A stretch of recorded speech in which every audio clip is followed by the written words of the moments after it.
Did Marie Antoinette really say, "Let them eat cake"? Stay tuned as we unravel the life of one of history's most misunderstood figures. Born an Austrian Archduchess, Marie Antoinette became the Queen of France, a role entwined with opulence and controversy. Over the years, numerous myths have painted her in broad strokes of villainy and naivety, none more famous than the cake anecdote. But how much truth lies in these tales? Join us as we step back into the opulent, tumultuous world of 18th century France. Born an Austrian Archduchess, Marie Antoinette's life took a dramatic turn at just 14. Nestled into the powerful Habsburg dynasty, her early life was steeped in the opulence and political intrigues of the Austrian court. Her mother, the formidable Empress Maria Theresa, orchestrated Marie Antoinette's union to Louis Auguste, the Dauphin of France, as a strategic alliance between two reigning dynasties. The marriage was less about romance and more about reinforcing political ties amidst the volatile alliances of 18th century Europe. As a young girl, Marie Antoinette was groomed for a role that transcended personal choice, her destiny intertwined with diplomatic ambitions. Her journey from Vienna to Versailles was not just a physical relocation, but a transformation into a pivotal political figure. Upon her arrival, she entered a world vastly different from her home. The French court was a labyrinth of etiquette and rivalry, and the expectations on her were immense. Thrust into a foreign court with its own intricate rules, the young Archduchess faced a steep learning curve. As Dauphine, Marie Antoinette's every move was scrutinized and critiqued. Thrust into the opulent yet rigid world of the French court at just 14, she found herself navigating a labyrinth of traditions and etiquettes vastly different from her native Austria.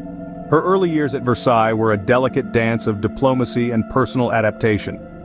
Marie Antoinette's marriage to Louis XVI, a young man as inexperienced as she, added another layer to her complex new life. Their relationship, initially formal and somewhat distant, gradually warmed. Together, they faced the monumental task of living up to the expectations of a kingdom that watched their every move. Despite these hurdles, Marie Antoinette's charm and vivacity began to win over not only the aristocracy, but also the public. Her youthful energy and inclination towards lavish entertainments played well among the courtiers, even if they sometimes led to whispers of extravagance. Despite early challenges, Marie Antoinette initially charmed the French public and court alike. Marie Antoinette became queen at a time of great fiscal turmoil in France. As she ascended to the throne in 1774, the nation was already drowning in debt, a considerable portion of which had been accrued from aiding the American Revolution. Despite the pressing need for financial reform, the young queen's lifestyle did not reflect the country's economic woes. In the opulent halls of Versailles, Marie Antoinette indulged in a lifestyle of extravagant parties, expensive fashion, and lavish decorations. Her fondness for elaborate dresses and grandiose hairstyles became the talk of Europe. The queen's personal retreat, the Petit Trianon, where she escaped the formalities of court life, was revamped at great expense to suit her tastes for the rustic and the whimsical. However, it is crucial to understand that such extravagance was not unusual for European royalty at the time. Kings and queens were expected to display their wealth and power through their attire and their courts. Yet, in the context of France's dire economic straits, Marie Antoinette's expenditures appeared particularly insensitive.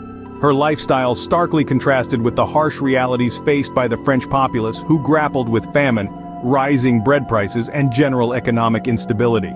As tensions in France escalated, the Queen's lavish spending became a focal point of public discontent. Her extravagant expenditures, whether fair or exaggerated, painted a target on her back as France's problems deepened.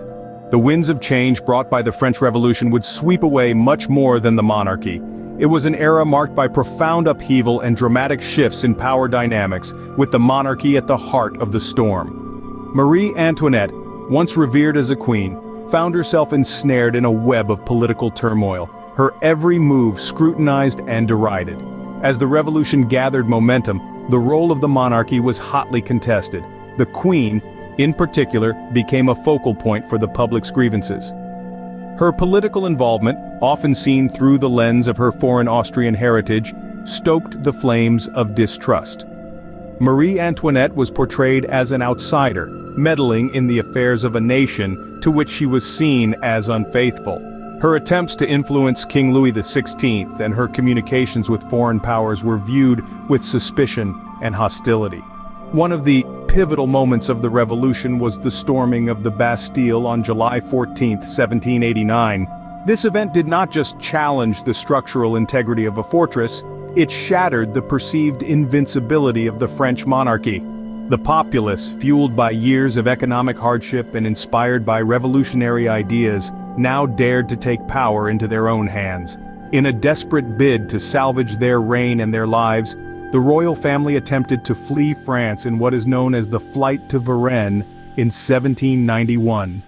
Their capture and return to Paris was a humiliating blow to the monarchy.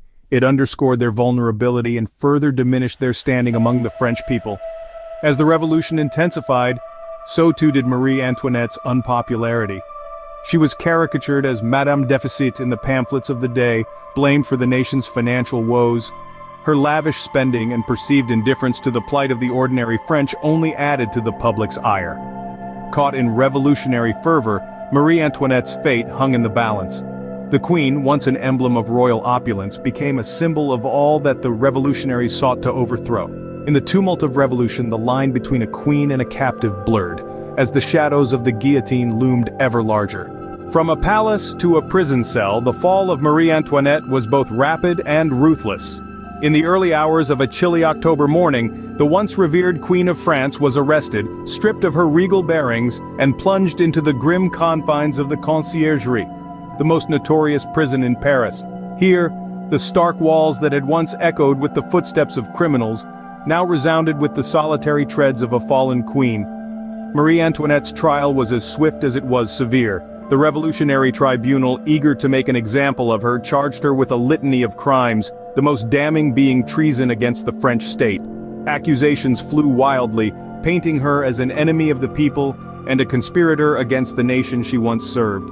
The evidence, much of it dubious and manipulated, nonetheless sealed her fate in the eyes of the law. During her trial, Marie Antoinette displayed a composure that belied her dire circumstances.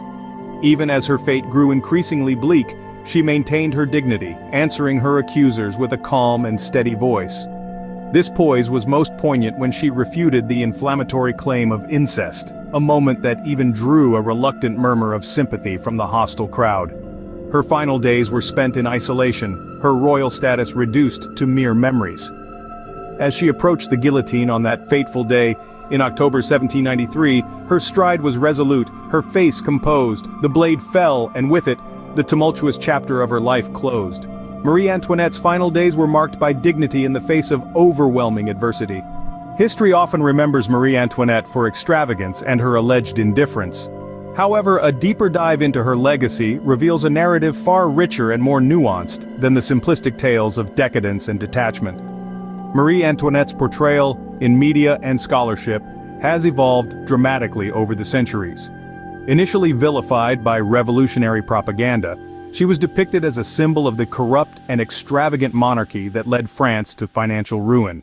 This image persisted well into the 19th and 20th centuries, where literature and early cinema painted her as little more than a frivolous queen out of touch with her subjects.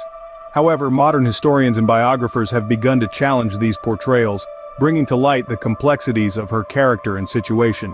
They suggest that Marie Antoinette was not merely a spendthrift queen, but also a woman caught in the tumultuous political currents of her time. Her lavish expenditures, often criticized, were partly efforts to fulfill her role within the opulent court of Versailles, a court where appearances and grandeur were not personal whims, but political instruments.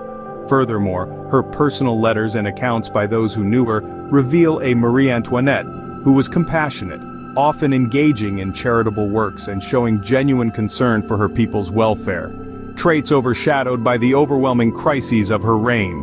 Marie Antoinette remains a figure of fascination and debate, her story a complex tapestry of royalty, revolution, and rumor. Marie Antoinette's life story is a poignant reminder of the complexities of historical figures.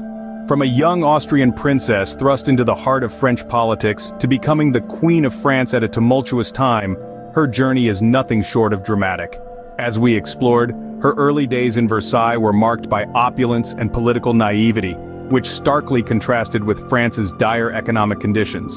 Her reign, often highlighted by extravagant spending, became a symbol of royal excess. while her people struggled under the weight of immense poverty and discontent. This disconnect fueled the fires of the French Revolution, leading to her ultimate downfall and tragic end.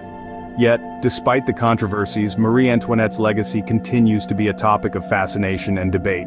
Her story invites us to look beyond the surface and question how history is shaped by the narratives that prevail. Thank you for joining us on this historical journey. Don't forget to like, subscribe, and comment with your thoughts on Marie Antoinette. Did she really say, "Let them eat cake"? Or is history not quite as it seems?